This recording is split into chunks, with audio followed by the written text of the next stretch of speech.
ஈரோடு மாவட்டம் சத்தியமங்கலம் அருகே திம்பம் மலைப்பாதையில் மூங்கில் மரங்கள் முறிந்து விழுந்ததால் தமிழ்நாடு கர்நாடகா இடையே 1 மணி நேரமாக போக்குவரத்து பாதிக்கப்பட்டுள்ளது. இதுகுறித்த கூடுதல் தகவல்களை நமது செய்தியாளர் தினேஷிடம் கேட்கலாம். தினேஷ், அந்த பகுதியில் மூங்கில் மரங்கள் விழ காரணம் என்ன? போக்குவரத்தை சீர் செய்ய என்னென்ன ஏற்பாடுகள் செய்யப்பட்டிருக்கிறது? விவரங்கள்.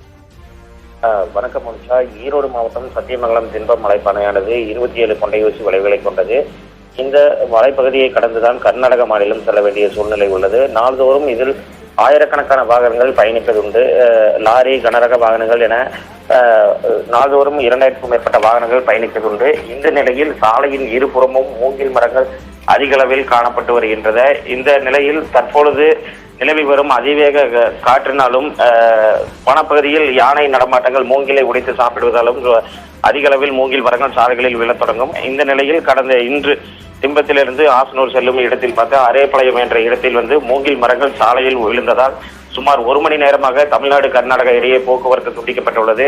இதில் பேருந்திலிருந்து பயணிகள் போதிய செல்போனில் நெட்வொர்க் இல்லாததால் யாரை தொடர்பு கொள்ள முடியாததால் தானாகவே முன்வந்து வாகன ஓட்டிகளும் பயணிகளும் மூங்கில் மரங்களை அவர்களாகவே அப்புறப்படுத்தி வருகின்றனர்.